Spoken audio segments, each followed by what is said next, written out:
এ নাও। আমার স্বামী যাওয়ার পর থেকে এই ফল কেউ খায়নি, কেউ ধরে দেখেনি। তুমি আগে ফল দুটো খেয়ে নাও, তারপর আমি তোমার ব্যাগ থেকে প্রসাদ বের করব। আমি জানি অনেক প্রসাদ জমে আছে। সেসব প্রসাদ আমি চাই। রাতের আধারে আমি কিভাবে প্রসাদ খেলাম তা ভোলা যাবে না। আমি অনুষ্কা, ২৮ বছর বয়সী এক সুন্দরী নবযুবতী, বিবাহিতা। আমার স্বামী রক্তিম আর ৩ বছরের ছেলে অপুকে নিয়েই আমার সোনার সংসার। রক্তিম একটা প্রাইভেট ফার্মে উচ্চ পদেই চাকরি করে। আমার ৩ জনের ভালোই চলতে থাকা এই সুখের সংসারে হঠাৎ একদিন একটা ঝড় উঠল। না না, আমাদের দুজনের মধ্যে কোনো ঝগড়া বা মনমালিন্য হয়নি। আসলে ওই ঝড়টা এসেছিল কোনো এক প্রত্যন্তর গ্রামে রক্তিমের বদলি হয়ে যাওয়ার ফলে। প্রথমে আমি ব্যাপারটা শুনে ভয়ে কেঁপে উঠেছিলাম এবং আমার ছেলেকে নিয়ে তার সাথেই গ্রামে গিয়ে থাকতে চেয়েছিলাম। কিন্তু ওই প্রত্যন্তর গ্রামের পরিবেশে বাচ্চা নিয়ে থাকা মোটেই সম্ভব ছিল না। তাই চাকরি বাঁচানোর জন্য রক্তিমকে সেখানে একলাই চলে যেতে হয়েছিল। আমি বুঝতেই পারছিলাম না রক্তিমের সংজ্ঞা পেলে আমি থাকবই বা কিভাবে। কোনো বিবাহিতা নবযুবতীর ক্ষেত্রে দিনের পর দিন, রাতের পর রাত স্বামী ছাড়া থাকাটা যে কতটা কষ্টকর আমি সহজেই অনুমান করতে পারছিলাম। এবং এক রাত্রে আমি রক্তিমকে বলেই ফেলেছিলাম, রক্তিম, তুমি রাতের পর রাত আমার থেকে দূরে থাকলে আমি কিভাবে নিজেকে শান্ত রাখবো বলতে পারো? ভাবতে পারো তোমার যন্ত্রণা পেলে আমার গাছের ফল সব শুকিয়ে যাবে। রক্তিম হেসে ইয়ার্কি করে বলেছিল, অনুষ্কা, তুমি অত চিন্তা করো না, আমি তোমার জন্য অন্য কোনো বিকল্প ব্যবস্থা করেই ফেলব, আর নিজের জন্যে ওই গ্রামেই কোনো বিকল্প বউ খুঁজে বের করব যে আমাকে সময় দেবে। কথাটা ওই সময় হাসির ছলে বলে থাকলেও রক্তিম আমার জন্য বাস্তবেই নতুন এক বৈচিত্র্যময় ব্যবস্থা করেছিল, যেটা আমি প্রথমে ভাবতেও পারিনি। একদিন রক্তিম অফিস থেকে ফিরে আমায় বলল, অনুষ্কা, আমি কাজের সুবাদে অন্য শহরে বদলি হয়ে গেলে বাড়িতে তোমার আর অপুর একলা থাকা মোটেই সুরক্ষিত হবে না। তাছাড়া একলা থাকলে তুমি রাত বেড়াতে কোনো প্রয়োজন পড়লে কারো সাহায্য পাবে না। তাই আমি ভাবছি আমাদের বাড়িতে একটা পেইং গেস্ট রাখব, যাতে সে সুবিধা অসুবিধায় আমার অনুপস্থিতিতে তোমার পাশে দাঁড়াতে পারে। আজই আমার এখানের অফিসে নতুন এক কর্মচারী কাজে জয়েন করেছে। ছেলেটির মাত্র ২৩ বছর বয়স। সে খুবই মেধাবী এবং এখনও অবিবাহিতা। সে এখানে থাকার জন্য বাসস্থান খুঁজছে। আমি ভাবছি তাকেই আমার বাড়িতে পেইং গেস্ট রাখব। ছেলেটি বয়স হিসাবে আমাদের দুজনের চেয়েই ছোট, তাই সে পেইং গেস্ট থেকে আমার অনুপস্থিতিতে তোমার ছোট ভাই হিসাবেও যে কোনো দরকারে তোমার পাশে থাকতে পারবে। আমাদের বাড়ির সামনের দিকের ঘরটিতে, যার সাথে লাগোয়া টয়লেট আছে, ওই ছেলেটির থাকবার ব্যবস্থা করব। খাওয়া দাওয়ার সময় সে সামনের দরজা দিয়ে বেরিয়েই আমাদের ডাইনিংয়ের জায়গায় চলে আসবে, কারণ আমাদের প্রাইভেসির জন্য বাইরের ঘর এবং আমাদের শোবার ঘরের মাঝের দরজাটা বন্ধ রাখব। আমি প্রস্তাব মেনে নিয়েছিলাম। পরের দিন সন্ধ্যায় রক্তিম অফিস থেকে ফেরার সময় সেই ছেলেটিকে সাথে নিয়ে এলো।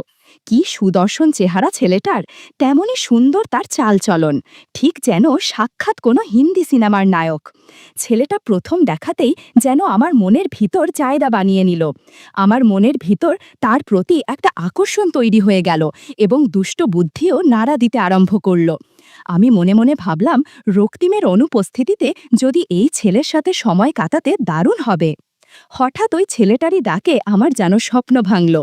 ছেলেটা নিজেই অত্যন্ত মৃদু গলায় হাসি মুখে শুভেচ্ছা বিনিময় করে বলল, ভাবিজান, আমি জাহির খান, গতকালই এই অফিসে কাজে ঢুকেছি। রক্তিম স্যার নিজের বাড়িতে আমায় আশ্রয় দিচ্ছেন, তার জন্য আমি আপনাদের দুজনের কাছে ভীষণ কৃতজ্ঞ। আমার জন্য আপনাদের কোনো অসুবিধা না হয় সেটা আমি সবসময় খেয়াল রাখব।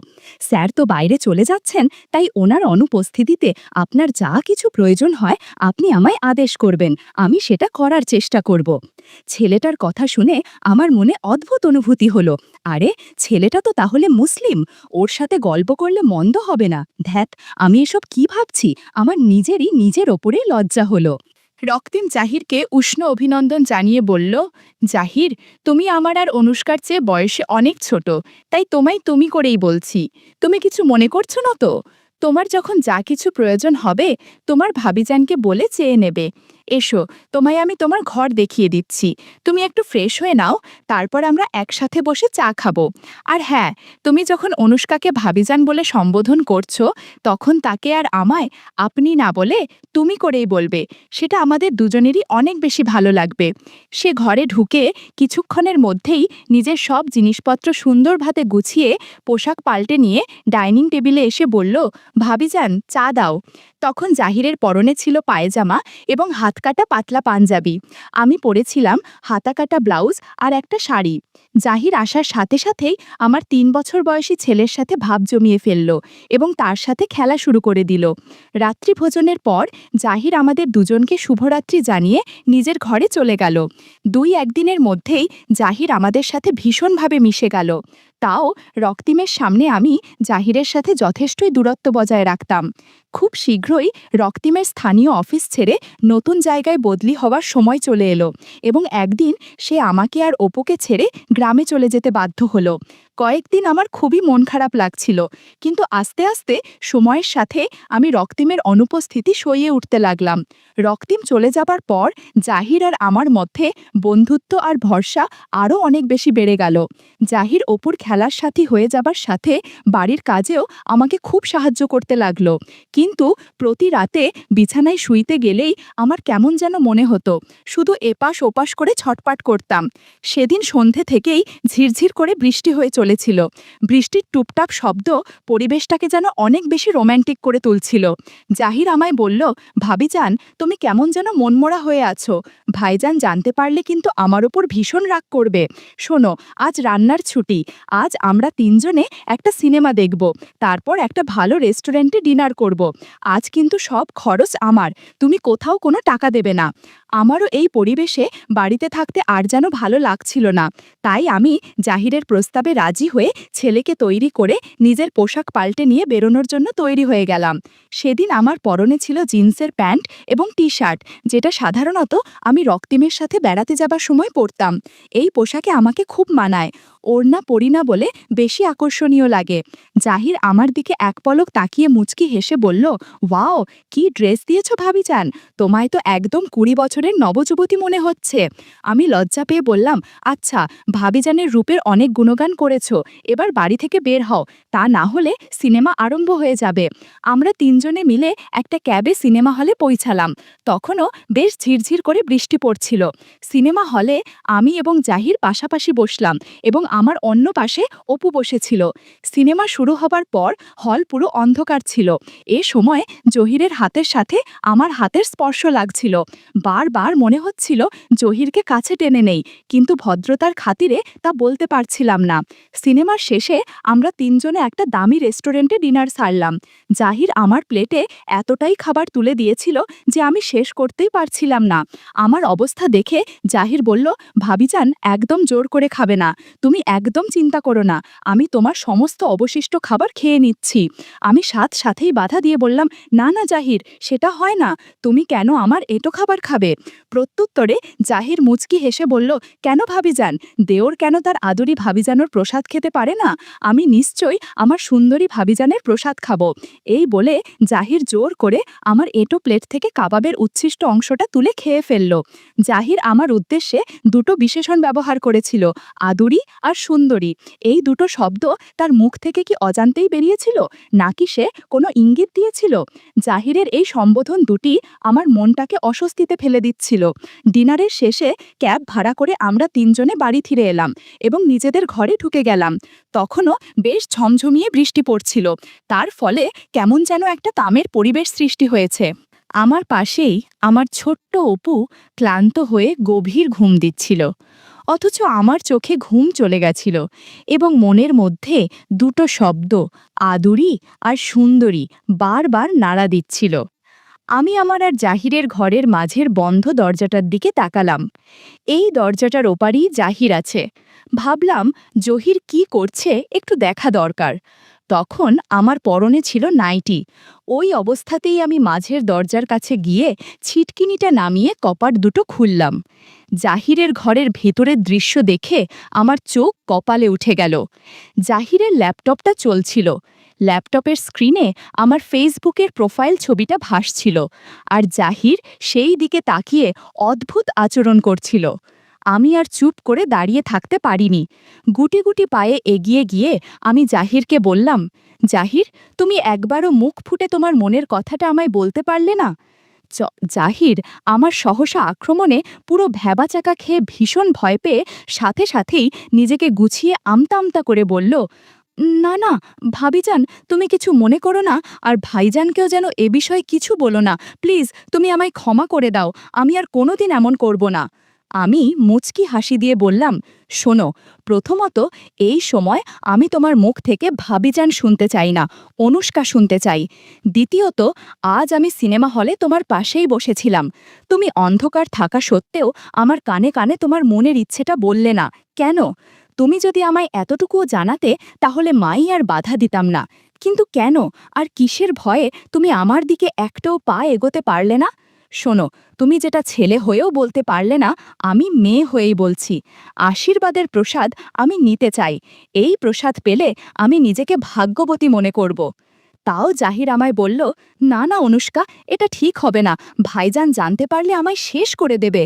আমি বিদ্রূপ করে বললাম, ও, ভাইজান মানে রক্তিম, সে তো এখন 200 কিলোমিটার দূরে আছে, সে 1 মাসের আগে আসতেও পারবে না, আর আমি এতটা বোকা নই যে তাকে ফোন করে তোমার আমার সম্পর্কটা জানাবো।